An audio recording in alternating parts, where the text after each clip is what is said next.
Between 1846 and 1855, over 1.5 million Irish people immigrated to America, and they came by ship. Ships were a lifeline that could carry people to a new life, but thousands perished along the way, and the 5 to 8 week journey was devastating to its human cargo, with fever and typhus killing thousands before they even reached foreign shores. In 1845, Ireland was still a country ruled by England, along with its policies and social structure. Wealthy landlords rented to tenant farmers, whose primary food source was the potato. So when the potato crop failed between 1845 and 1848, the people starved, and the Great Hunger overwhelmed the country. English policies and attitudes towards Ireland and its people enabled the famine, and England did little to help or remedy the situation. 1 to 3 million people died from starvation and related diseases. For the immigrant here in America and for the families back in Ireland, letter writing was a lifeline to the outside world. For those left back in Ireland, it was not just a connection to their family here in America, but also a huge source of hope. To get a letter from America sometimes meant that money for passage to immigrate had been sent, and letters saved lives.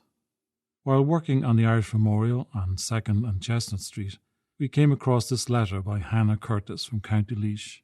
Hannah was the only one in her immediate family still living in Ireland, while her father, mother, brother and sisters had all emigrated to America. They promised they would send her money for a ticket, but it was taking a long time. This letter struck us for its poignant demonstration of struggle, courage and pain, which the Irish Memorial here in Philadelphia commemorates. It celebrates their courage that forged an enduring link between Ireland and America. Here are some excerpts from one of Hannah's letters to her brother, John, in Philadelphia. I had heard a letter come on the morning of this day from John Cullen to his mother and money in it for her. My uncle William Dunn wrote to me saying he had a letter from you, saying you would let me have one from you in March. I was every day expecting it, but all in vain. My uncle also told me you got a letter from me, and from what I said in it, you would have no right to forget me when it is in your power. I related to you the state of the country in that letter. Therefore I need not go over it any more. Only the distress that was amongst the people at that time was nothing to what it is at present. The people are in a starving state. The poor house is crowded with people, and they are dying as fast as they can, from 10 to 20 a day out of it. There is some kind of strange fever in it, and it is the opinion of the doctor it will spread over town and country when the weather grows warm. No person can be sure of their lives one moment. The times are so sudden you would scarcely see as many people with a funeral as would take it to the grave. In fact, I would not describe the awful state of Ireland at present. You all may think the people of Ireland are not so bad on account of all the provisions that is coming into it. But only for it, the country would be a great deal worse off. But there is no trade of any kind doing, nor no money in the country but is gone to America. For everyone that can go to America is going this year, as there is no prospect of anything here but poverty and distress.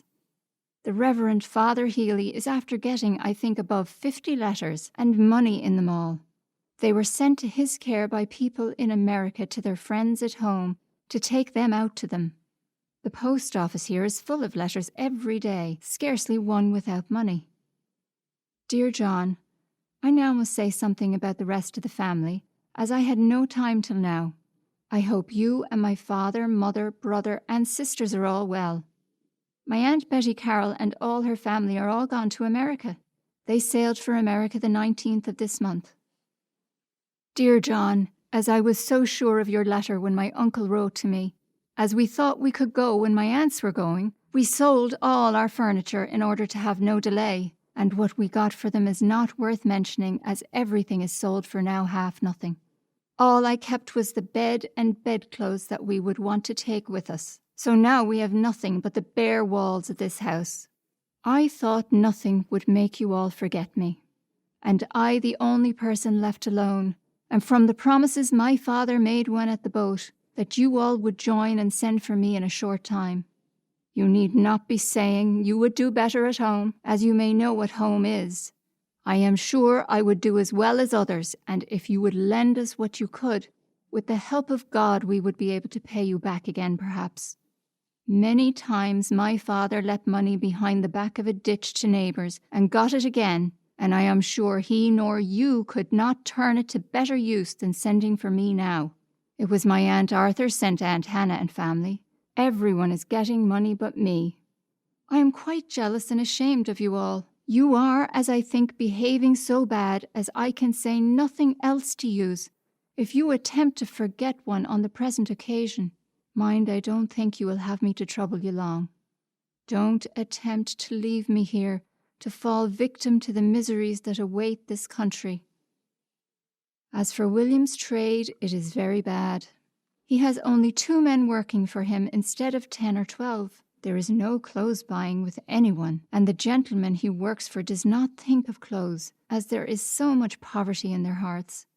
There is not room in the churchyards for to bury the dead, as they are dying so fast the coffins, I may say, are on the surfaces of the earth, and it has no more room for them. Dear John, I will be a good deal more impatient to get the answer of this than I ever was. So now, as I said before, don't forget me. I have a great deal more news to send you if I had more room, but I must leave it for some other time. The good news is that Hannah did, in fact, get the letter she was waiting for, and she later joined her family in Philadelphia. The ship she travelled on would have arrived close to this very spot on the Delaware River. My name is Dermot McCormick. And I'm Patricia McElroy, and together we're 21X Design.